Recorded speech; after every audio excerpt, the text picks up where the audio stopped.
O capítulo 24 do livro de Deuteronômio traz um conjunto de leis que lidam com a vida prática de Israel, principalmente relacionadas ao casamento, ao divórcio, às responsabilidades sociais e à proteção dos mais vulneráveis.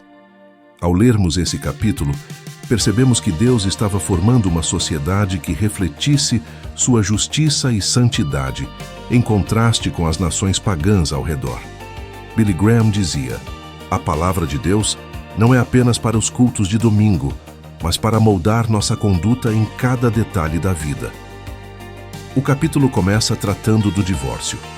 Quando um homem tomar uma mulher e se casar com ela, então acontecerá que, se não achar graça aos seus olhos, por nela achar coisa feia, lhe fará escrito de divórcio e lhe o dará na sua mão e a despedirá da sua casa.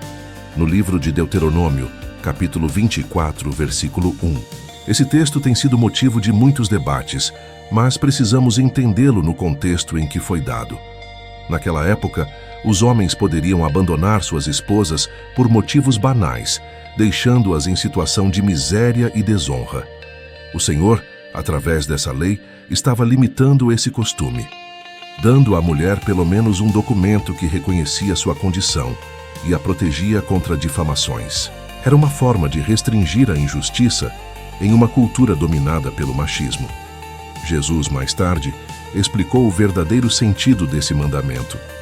Em Mateus capítulo 19, versículos 7 e 8, ele disse: disseram-lhe eles: então por que mandou Moisés dar-lhe carta de divórcio e repudiá-la? Disse-lhes ele: Moisés, por causa da dureza do vosso coração, vos permitiu repudiar vossas mulheres. Mas no princípio não foi assim.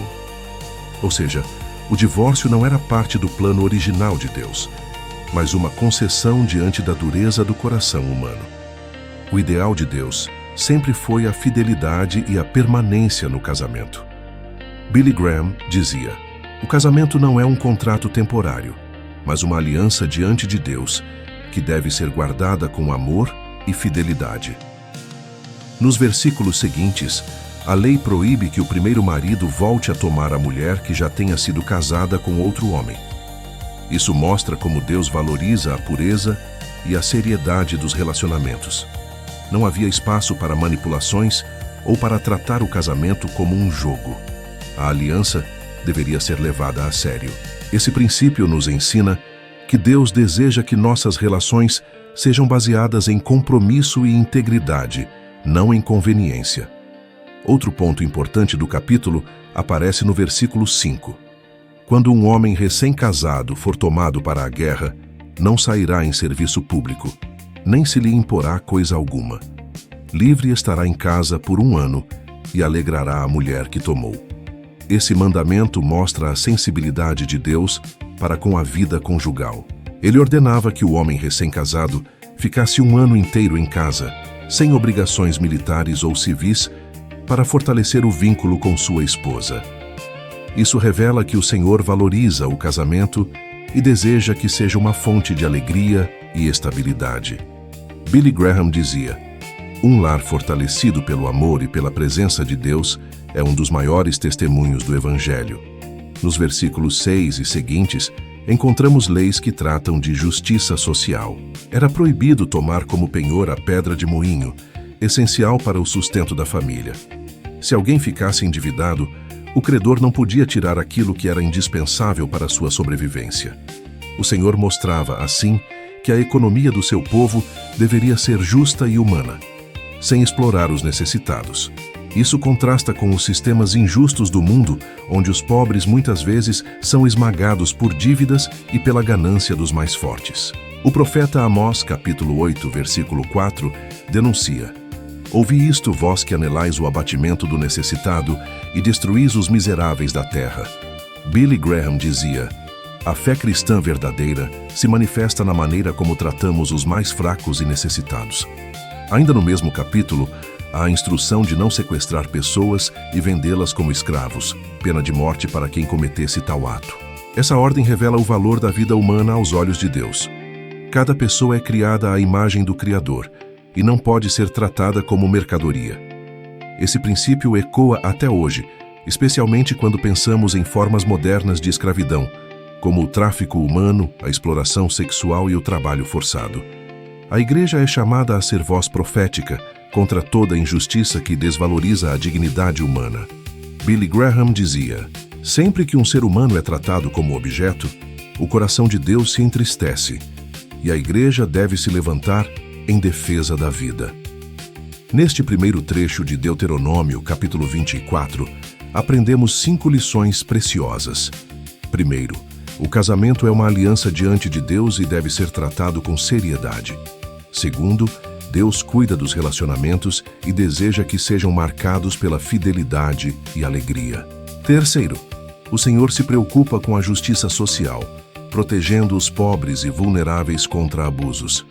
Quarto, a economia do povo de Deus deve ser justa e humana, nunca opressora. Quinto, a vida humana é sagrada e deve ser defendida contra toda forma de exploração. Assim, percebemos que o Senhor não estava apenas regulando uma sociedade antiga, mas revelando princípios que permanecem atuais. Em Cristo, esses princípios encontram sua plenitude.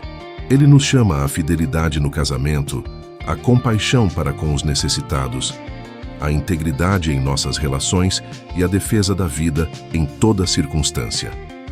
Billy Graham dizia: o Evangelho não é apenas boas novas para a eternidade, mas também para o presente, moldando a forma como vivemos em família, na sociedade e no mundo. Ao prosseguirmos em Deuteronômio capítulo 24, vemos que as instruções continuam a destacar a justiça social e o cuidado de Deus com os mais vulneráveis. Essas leis, que podem parecer simples ou até duras em sua formulação, revelam o caráter de um Deus que deseja que seu povo viva em equidade e compaixão. Billy Graham dizia: a fé que não se traduz em compaixão prática não é a fé do Evangelho. O texto afirma: guarda-te da praga da lepra, tendo grande cuidado de fazer conforme tudo o que os sacerdotes levitas vos ensinarem. Como lhes tenho ordenado, assim cuidareis de fazer. Lembra-te do que o Senhor teu Deus fez a Miriam, no caminho quando saístes do Egito. No livro de Deuteronômio, capítulo 24, versículos 8 e 9. Essa ordem mostra que Deus levava a sério a pureza física e espiritual da comunidade. A lepra era uma doença temida e, ao mesmo tempo, uma metáfora do pecado que podia contaminar toda a congregação. O povo deveria seguir as instruções sacerdotais para evitar que a doença se espalhasse. A lembrança de Miriam, que ficou leprosa por murmurar contra Moisés, servia como alerta de que desobediência e rebeldia tinham consequências. Espiritualmente, aprendemos que precisamos estar vigilantes contra o pecado, que se espalha como lepra se não for tratado. Billy Graham dizia: o pecado é como uma enfermidade mortal. Ignorá-lo é caminhar para a morte. Confessá-lo e entregá-lo a Cristo é receber cura e vida. Em seguida, encontramos uma ordem sobre a justiça no trato com os pobres. Quando emprestares ao teu próximo alguma coisa, não entrarás em sua casa para lhe tirar o penhor. Fora estarás, e o homem, a quem emprestaste, te trará fora o penhor. Porém, se for homem pobre, não te deitarás com o seu penhor. Em se pondo o sol, sem falta lhe restituirás o penhor, para que durma em sua roupa e te abençoe. E isto te será justiça diante do Senhor teu Deus. No livro de Deuteronômio, capítulo 24, versículos 10 a 13. Aqui vemos a sensibilidade de Deus em proteger a dignidade dos pobres. Um credor não podia entrar na casa do devedor e tomar o que quisesse. Deveria esperar do lado de fora, respeitando a honra da pessoa. Além disso, se o penhor fosse algo essencial, como a roupa que servia de cobertor, deveria ser devolvido à noite, para que o necessitado pudesse dormir aquecido. Essa lei nos ensina que Deus valoriza a dignidade humana acima de qualquer transação econômica. Billy Graham dizia: não se trata apenas de dar esmolas, mas de reconhecer o valor que Deus colocou em cada ser humano. O capítulo também fala sobre o tratamento dos trabalhadores. Não oprimirás o jornaleiro pobre e necessitado, seja ele de teus irmãos ou de teus estrangeiros que estão na tua terra, nas tuas portas. No mesmo dia lhe pagarás a sua diária, antes do pôr do sol, porque é pobre, e disso depende a sua vida. Para que não clame contra ti ao Senhor, e em ti haja pecado. No livro de Deuteronômio, capítulo 24, versículos 14 e 15. Essa lei é um grito de justiça que ecoa até os dias de hoje. O trabalhador deveria receber seu pagamento diário, porque dependia dele para sobreviver. Reter o salário era considerado pecado diante de Deus. Esse mandamento revela a seriedade com que o Senhor trata as relações de trabalho. No mundo atual, onde muitos são explorados e injustiçados, essa palavra continua sendo um chamado à integridade e à justiça nas relações econômicas. O apóstolo Tiago ecoa esse princípio em sua carta, capítulo 5, versículo 4. Eis que o jornal dos trabalhadores que ceifaram as vossas terras e que por vós foi diminuído, clama, e os clamores dos que ceifaram entraram nos ouvidos do Senhor dos Exércitos. Billy Graham dizia: se a fé não afeta a forma como tratamos o próximo, então não é a fé de Cristo. Outro princípio importante aparece no versículo 16. Os pais não morrerão pelos filhos, nem os filhos pelos pais. Cada qual morrerá pelo seu pecado. Essa instrução estabelece a responsabilidade individual diante de Deus e da comunidade. Diferente das práticas de alguns povos, em que famílias inteiras eram punidas por causa de um membro, o Senhor ordena que cada pessoa responda pelos seus próprios atos. Isso nos lembra que, embora possamos sofrer consequências pelas escolhas dos outros, a responsabilidade diante de Deus é pessoal. O profeta Ezequiel reforça essa verdade em seu livro, capítulo 18, versículo 4. A alma que pecar, essa morrerá. Contudo, em Cristo, encontramos a graça que cobre nossos pecados e nos dá vida nova. Billy Graham dizia: cada um de nós se apresentará sozinho diante de Deus, mas podemos fazê-lo confiados em Cristo, que já pagou a dívida em nosso lugar. Nos versículos 19 a 22, o capítulo trata do cuidado com os pobres na colheita. Quando no teu campo cegares a tua cega e esqueceres um molho no campo, não tornarás a tomá-lo. Para o estrangeiro, para o órfão e para a viúva será, para que o Senhor teu Deus te abençoe em toda a obra das tuas mãos. Quando sacudires a tua oliveira, não tornarás a rebuscar os ramos que ficarem atrás de ti. Para o estrangeiro, para o órfão e para a viúva será. Quando vindimares a tua vinha, não tornarás a rebuscá-la depois. Para o estrangeiro, para o órfão e para a viúva será. E lembrar-te-ás de que foste servo na terra do Egito, pelo que te ordeno que faças isto.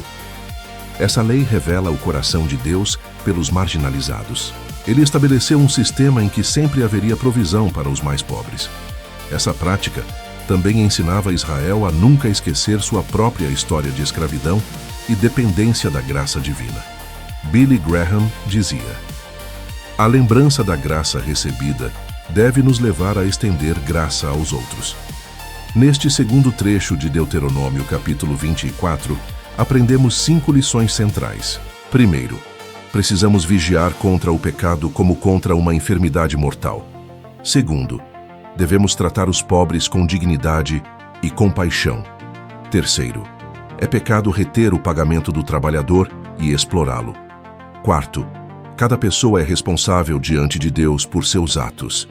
Quinto, devemos cuidar dos necessitados, porque nós mesmos já fomos alvos da graça de Deus. Assim vemos que o Senhor não deseja apenas formar um povo que adore em rituais, mas uma comunidade justa, misericordiosa e solidária. Em Cristo, encontramos a plenitude desse chamado, pois ele nos ensina a viver em santidade e amor. Billy Graham dizia: Cristo não apenas salva indivíduos, mas transforma sociedades quando seus princípios são vividos pelo seu povo. Ao meditarmos nas instruções de Deuteronômio, capítulo 24, percebemos que esses mandamentos não eram apenas regulamentos sociais, mas princípios espirituais que apontavam para Cristo e encontram sua plenitude em seus ensinos. O próprio Jesus, em seu ministério terreno, reafirmou e aprofundou muitos desses princípios, mostrando que a justiça, a misericórdia e a fidelidade são o centro da lei. Billy Graham dizia: Jesus não veio abolir a lei, mas cumprir e revelar sua essência, o amor. Primeiro, a questão do casamento e do divórcio. Em Deuteronômio, Moisés permitiu o divórcio por causa da dureza do coração do povo. Mas Jesus, no Evangelho de Mateus, capítulo 19, versículos 4 a 6, declarou: Não tendes lido que, no princípio, o Criador os fez macho e fêmea, e disse: Portanto, deixará o homem pai e mãe, e se unirá à sua mulher, e serão dois numa só carne. Assim não são mais dois, mas uma só carne. Portanto, o que Deus ajuntou, não o separe o homem. Aqui vemos que Cristo resgata o ideal original de Deus para o casamento. Uma união indissolúvel, marcada pelo amor e pela fidelidade. Billy Graham dizia: Um lar edificado sobre Cristo não é indestrutível por falta de problemas, mas porque a rocha sobre a qual está firmado é inabalável. Esse princípio continua atual. Em uma sociedade onde o divórcio é comum e muitas vezes banalizado, Jesus nos chama a resgatar o valor do compromisso e a buscar no Espírito Santo a graça para amar e perdoar dentro do casamento. A igreja é chamada a apoiar os casais, a ensinar sobre o valor da aliança e a ser instrumento de restauração de famílias. Segundo, o cuidado com os pobres. Deuteronômio capítulo 24 ensina a não oprimir o jornaleiro, a devolver o penhor ao necessitado e a deixar sobras da colheita para o estrangeiro, o órfão e a viúva. Jesus reafirmou esse princípio ao dizer em Mateus capítulo 25, versículos 35 e 36: Porque tive fome, e me destes de comer. Tive sede, e me destes de beber. Era estrangeiro, e me hospedastes. Estava nu, e me vestistes. Adoeci, e me visitastes. Estive na prisão, e fostes ver-me. O cuidado com os necessitados não é opcional. É a própria expressão da fé. Billy Graham dizia: A forma como tratamos os pobres e necessitados revela o quanto entendemos do coração de Cristo. Isso nos desafia a olhar para nossa sociedade, onde tantas pessoas sofrem com desigualdade, fome e abandono. O cristão é chamado a ser agente de compaixão, e a igreja deve ser um lugar de acolhimento e provisão. Quando cuidamos dos necessitados, estamos servindo ao próprio Cristo. Terceiro, a justiça no trabalho. Deuteronômio ordena que o salário do trabalhador seja pago no mesmo dia, pois sua vida dependia disso. Esse princípio encontra eco em Tiago capítulo 5, versículo 4, que denuncia os ricos que retêm o pagamento dos trabalhadores. Jesus, em seu ministério, valorizou o trabalho honesto e condenou a exploração. Ele mesmo contou parábolas que destacavam a justiça no pagamento dos trabalhadores, como a parábola dos trabalhadores da vinha, em Mateus capítulo 20. Billy Graham dizia: A fé deve se expressar na maneira como lidamos com os negócios. Não existe vida cristã verdadeira divorciada da ética no trabalho.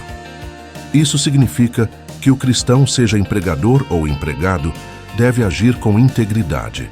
O empregador deve pagar de forma justa, e o trabalhador deve trabalhar com dedicação e honestidade, lembrando-se de que serve ao Senhor em tudo o que faz. Quarto, a responsabilidade individual. O texto de Deuteronômio afirma que cada um morrerá pelo seu próprio pecado, princípio reafirmado em Ezequiel capítulo 18. Jesus também ressaltou essa responsabilidade pessoal ao chamar cada pessoa ao arrependimento. Em João capítulo 8, versículo 11, ao perdoar a mulher adúltera, ele disse: Vai-te e não peques mais. Cristo não transferiu a culpa dela a outros, mas também não a condenou. Ofereceu perdão e novo começo. Billy Graham dizia: O evangelho é pessoal. Você não pode herdar a fé de seus pais. Precisa ter um encontro pessoal com Cristo. Esse princípio nos lembra que, embora pertençamos a uma comunidade de fé, a decisão de seguir a Cristo é individual. Cada pessoa deve se responsabilizar por sua vida diante de Deus. Quinto, a graça que se estende aos marginalizados. Em Deuteronômio, o Senhor manda que parte da colheita seja deixada para o estrangeiro, o órfão e a viúva. Esse mandamento encontra eco no Evangelho quando Jesus mostra compaixão pelos excluídos, leprosos, samaritanos, mulheres marginalizadas, cegos e coxos. O amor de Cristo ultrapassa barreiras sociais, étnicas e religiosas. Billy Graham dizia: na cruz, todos estão no mesmo nível. Pobres e ricos, fortes e fracos, todos necessitam da graça de Deus. Isso nos desafia a quebrar barreiras de preconceito em nossos dias. A igreja deve ser um espaço inclusivo, onde todos encontram acolhimento e oportunidade de experimentar o amor de Deus. O estrangeiro, o pobre e o desamparado não são um peso, mas parte do plano de Deus para a comunidade. Neste terceiro trecho de Deuteronômio, capítulo 24, aprendemos 5 verdades espirituais. Primeiro, Cristo nos chama a resgatar a santidade do casamento. Segundo, o cuidado com os pobres é a expressão prática da fé. Terceiro, a justiça no trabalho é parte da vida cristã. Quarto, cada pessoa é responsável diante de Deus e precisa de arrependimento. Quinto, a graça de Cristo se estende aos marginalizados, incluindo-os em seu reino. Assim, vemos que os princípios de Deuteronômio encontram eco e profundidade no Evangelho de Jesus. Ele não apenas nos ensinou a viver dessa forma, mas nos deu o Espírito Santo para nos capacitar a obedecer. Billy Graham dizia: a lei aponta o caminho, mas Cristo nos dá a força para andar nele. Ao olharmos para Deuteronômio capítulo 24, fica claro que as leis dadas a Israel não eram apenas regulamentos civis para manter ordem, mas reflexos do caráter de Deus que deveriam moldar a vida de todo o povo. Esses princípios ultrapassam o tempo e o contexto cultural e continuam a ser fundamentais para a missão da igreja. Billy Graham dizia: a igreja não existe apenas para proclamar o Evangelho, mas para viver o Evangelho diante de um mundo que observa atentamente. Primeiro, o casamento como testemunho. O capítulo inicia tratando do divórcio e da seriedade do casamento. No plano de Deus, o matrimônio não é um contrato que pode ser rompido à vontade, mas uma aliança que reflete o amor de Cristo pela igreja. Quando casais cristãos vivem em fidelidade e amor sacrificial, eles estão pregando uma mensagem viva ao mundo. Paulo explica em Efésios capítulo 5, versículo 25: vós, maridos, amai vossas mulheres, como também Cristo amou a igreja e a si mesmo se entregou por ela. O casamento cristão se torna assim um testemunho missionário, mostrando ao mundo o que significa amor incondicional e compromisso verdadeiro. Billy Graham dizia: um lar cristão sólido é o maior sermão que uma sociedade em crise familiar pode ouvir. Segundo, a justiça social como missão. Deuteronômio capítulo 24 enfatiza o cuidado com o pobre, o órfão, a viúva e o estrangeiro. Esses grupos eram os mais vulneráveis na sociedade de Israel e Deus ordenou que não fossem esquecidos. O mandamento de deixar sobras da colheita para eles mostra que o Senhor deseja uma comunidade que pratique a partilha e a compaixão. A missão da igreja hoje não se limita a pregar com palavras, mas também a demonstrar o amor de Deus através de atos concretos de misericórdia. Tiago capítulo 1, versículo 27 declara: a religião pura e imaculada para com Deus, o Pai, é esta: visitar os órfãos e as viúvas nas suas tribulações e guardar-se da corrupção do mundo. Billy Graham dizia: a fé que não se inclina para levantar os caídos é uma fé estéril, que não reflete o coração de Cristo. Terceiro, a integridade como testemunho público. As leis que ordenavam devolver o penhor ao pobre e pagar o trabalhador no mesmo dia mostram que Deus se importa com a forma como lidamos com o próximo em questões práticas e econômicas. A missão da igreja envolve proclamar a verdade do Evangelho, mas também viver com integridade em todos os aspectos da vida. Quando cristãos pagam seus funcionários de maneira justa, quando são honestos em suas negociações, quando cumprem o que prometem, estão mostrando ao mundo a diferença que Cristo faz. Jesus disse em Mateus capítulo 5, versículo 16: assim resplandeça a vossa luz diante dos homens, para que vejam as vossas boas obras e glorifiquem a vosso Pai, que está nos céus. Billy Graham dizia: O mundo talvez nunca leia a Bíblia, mas lerá a vida dos cristãos, e é através dela que muitos decidirão se Cristo é real. Quarto, a memória da graça como motivação para a missão. O capítulo conclui lembrando Israel. E lembrar-te-ás de que foste servo na terra do Egito, pelo que te ordeno que faças isto. Deuteronômio capítulo 24, versículo 22. A motivação para cuidar dos pobres e vulneráveis não era apenas compaixão, mas a lembrança de que o próprio Israel já havia sido escravo e experimentara a libertação do Senhor. Da mesma forma, a missão da igreja hoje é impulsionada pela memória da graça. Nós éramos escravos do pecado e Cristo nos libertou. Essa lembrança deve nos mover a estender graça aos outros.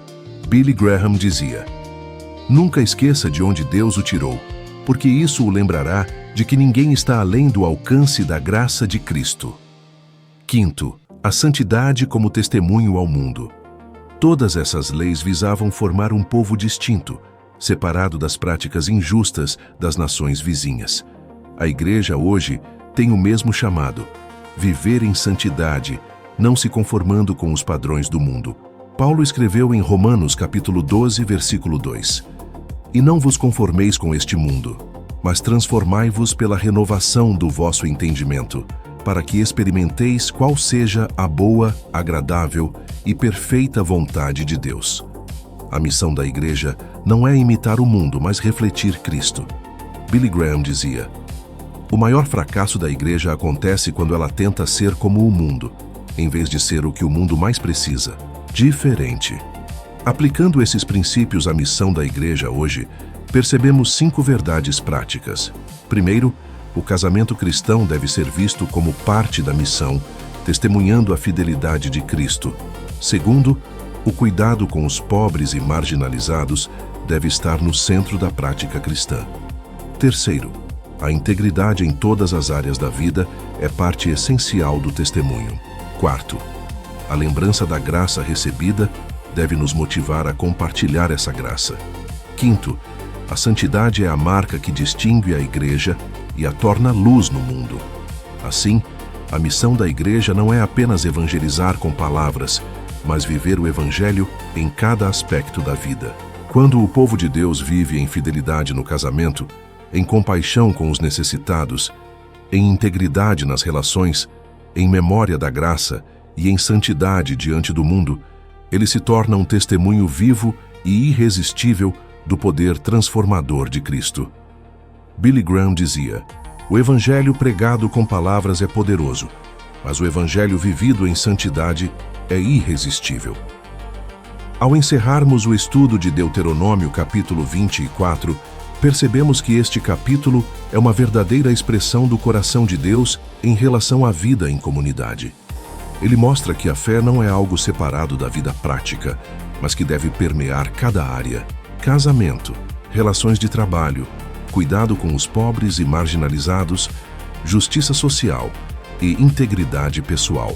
Billy Graham dizia: o cristianismo verdadeiro não se mede apenas pelo que acontece dentro da igreja, mas pelo que fazemos fora dela. Primeiro, aprendemos sobre o casamento como aliança. O Senhor nos chama a ver o matrimônio como um compromisso sagrado que deve ser preservado com amor e fidelidade. Em uma sociedade que banaliza a família, o cristão é chamado a honrar sua aliança e a mostrar ao mundo a beleza do plano de Deus para o lar. Isso significa viver em perdão, em paciência e em compromisso diário. O casamento não é apenas sobre 2 indivíduos, mas sobre um testemunho vivo do amor de Cristo pela igreja. Segundo, aprendemos sobre a dignidade no trato com os pobres. Deus ordenou que não se tomasse como penhor o que era essencial à sobrevivência, que o salário fosse pago sem demora e que houvesse provisão para estrangeiros, órfãos e viúvas. Esses mandamentos revelam que o Senhor tem um olhar especial para os vulneráveis. Hoje, somos chamados a refletir esse cuidado em nossa prática cristã. Isso pode significar apoiar famílias necessitadas, visitar enfermos, alimentar famintos ou simplesmente demonstrar compaixão no dia a dia. Billy Graham dizia: Quando você ajuda alguém em necessidade, está servindo ao próprio Cristo disfarçado. Terceiro, aprendemos sobre a responsabilidade individual. Cada pessoa é chamada a responder por seus próprios atos. Embora possamos carregar consequências de erros alheios, diante de Deus a responsabilidade é pessoal. Isso nos lembra que ninguém pode herdar a fé de seus pais ou viver da fé de outra pessoa. Cada ser humano precisa de um encontro pessoal com Jesus. O apóstolo Paulo disse em Romanos capítulo 14, versículo 12, de maneira que cada um de nós dará conta de si mesmo a Deus. Billy Graham dizia, no dia do juízo não haverá multidões, haverá apenas você e Deus. Quarto, aprendemos que a memória da graça deve guiar nossa prática.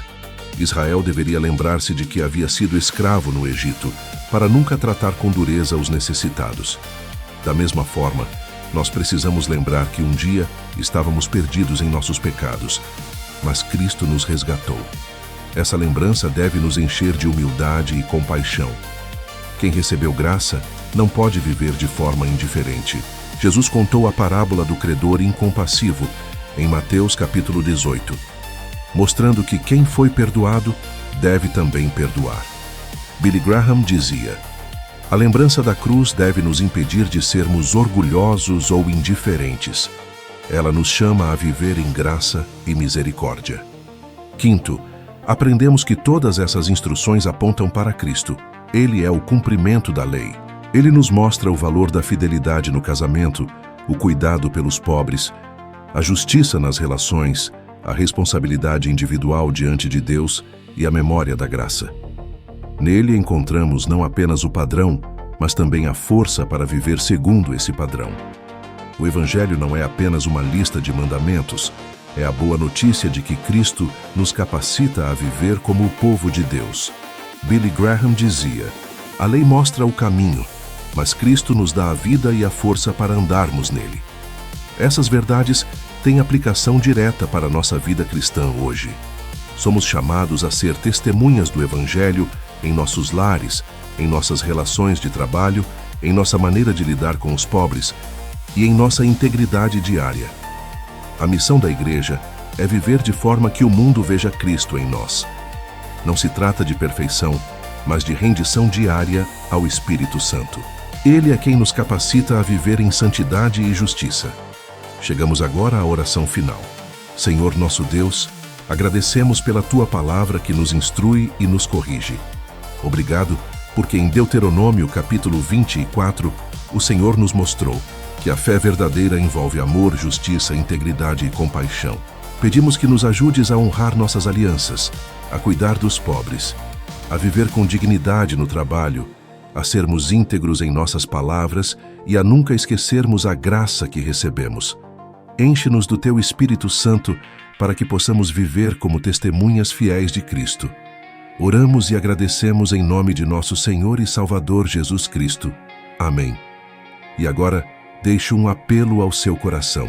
Talvez você tenha percebido que precisa dessa transformação em sua vida.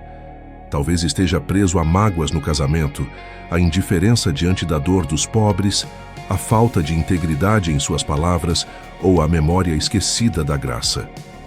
Mas hoje, Cristo o convida a recomeçar. Ele é a nossa justiça, o nosso libertador e o nosso exemplo perfeito. Billy Graham dizia, o Evangelho não é apenas para mudar o mundo, mas para mudar você. E quando Deus muda você, o mundo ao seu redor também é transformado. Se esta mensagem falou com você, não aguarde apenas para si. Compartilhe com outros, para que a palavra de Deus alcance mais vidas. O seu gesto pode ser o canal pelo qual alguém ouvirá que há esperança, perdão e nova vida em Jesus Cristo.